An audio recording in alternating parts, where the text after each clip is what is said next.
Hi, I'm David Stewart, and today I'm at Dartford Harriers Athletics Club, and I'm talking to David Hall, an athlete who competes for Dartford Harriers, Kent and England. David, how did you first get into athletics? Well, I started as a child. My mum wanted me to do some exercise. Started about 6 years old. Then I just gradually started to enjoy it more and more. And at about under 13 level, I started to get a bit of success in the sport. I decided to carry it on, and then it's not until the past year really I've started to really get into it. With my new coach, Paul Searing, and it's just going from strength to strength, so yeah. What is the proudest moment of your career so far? Probably coming second at the national multi-events competition, and then from that being selected to represent my country, England, in Glasgow, at an international pentathlon match, so yeah, that's probably my proudest moment so far. 2011 was a great year for you. You won lots of awards and represented England for the first time. What are your aims for 2012 and beyond? Well, hopefully just get lots of PBs. I mean, I've got the World Junior Championships in my eye. Hopefully I'll be able to work towards that, but if not, then yeah, just lots of PBs. Win all I can, but I'm in the new age group this year, so I'm up against stiffer opposition.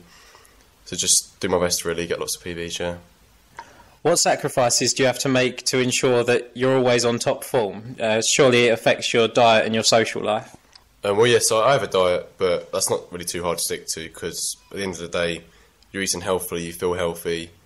Social life, well, I train up to 5 times a week, but it doesn't really get in the way of my social life because I'm at school, seeing my friends there, and Saturday mornings get training out of the way and then go out afterwards, so it doesn't really affect my social life. But yeah, the next day after training sometimes I'm aching a bit, so I can't really go full out having fun and stuff, but it doesn't really affect me too bad. What drives you to keep training hard? Just seeing the rewards really. Self-improvement. I mean, even if you're not beating other people, if you're improving your own performances and you're seeing your hard work paying off, then it's definitely worth it. Obviously, winning competitions and gaining national vests come with it, but as long as I'm doing my best and getting PBs and satisfying like my own needs, then yeah, I enjoy it.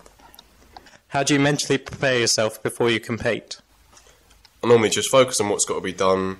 Say if I'm doing high jump, for instance, I run through the routine in my head, my run up, my take-off point, just relive it in my mind and then go and do it. Hopefully it'll go right, but yeah, just try and stay nice and focused. Don't talk to anyone, don't muck about, just sit by yourself, get ready, think about what you've got to do, and yeah, go and do it. What advice would you give to anyone interested in taking up athletics?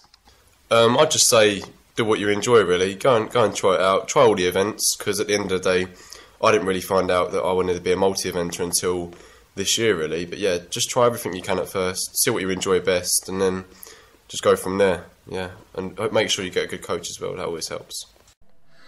I'm here with David Hall's coach, Paul Searing, who has coached David to England standard over the past 3 years. Paul, how long have you been coaching? I've been coaching athletics for about 6 years, and that's really 4 times a week. But previous to the athletics, I was instructing Taekwondo for about 10 years. How many athletes do you coach and what events do they specialise in? Currently I'm coaching 7 athletes, and I've got a multi-eventer called David Hall. He specialises in a decathlon. I've got Dave Stewart specialising in 400 and 200 metres. Morgan Rees specialising in 400 metres. Alex Lee, long jump and 100 metres and 200 metres. Also got Rob Hammond specialising in long jump and triple jump. Then we've got Hannah Searing, who specialises in hammer throwing, and Chelsea Ayres, who specialises in discus throwing. Does the fact that your athletes specialise in a wide range of events make your job as a coach harder?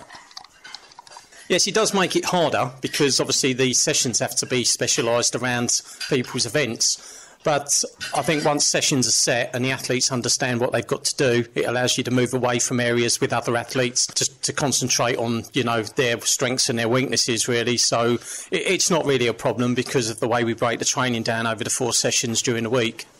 Have your coaching techniques and training sessions changed since you first started coaching? Yeah, they have. When I first started coaching, really, I tended to coach like I was coached years ago when I did athletics when I was in my teens and early 20s. But now what I've done is I've got a lot of coaching experience from top coaches around the country, and I've really changed over the last 2 years, which I found is a lot more beneficial to the athletes, because some of the techniques years ago are really old-fashioned now, they're out of date, and I think by bringing new things into the training sessions it really helps the athletes improve. What part of being a coach gives you the most satisfaction? I think the most satisfaction I get is actually when my athletes do well, especially when they actually get PBs at competitions. Really, personal bests, when the athletes really achieve well. And, most of all, when they go to championships and they medal, because that's something really special, because then the athlete's actually going home with something as well as maybe a personal best, But again, being involved in county athletics as well, I think it's always a milestone when one of my athletes achieves their county best as well. Do you have any advice for anyone interested in taking up athletics? Yes, I'd say to anyone who's interested in taking up athletics is to actually go to their local athletics club, especially where we are in Dartford. It's a good track, good base for learning. And I'd say that if you are interested, pick the phone up, phone the local club and find out when their training nights are and get down there, regardless of what your age is. If you're 11 years old, if you're 50 years old, it doesn't matter. You can still be actively involved in athletics and you can compete at any age. Thanks for listening to my sports podcast. I'm David Stewart and I hope you join me again soon.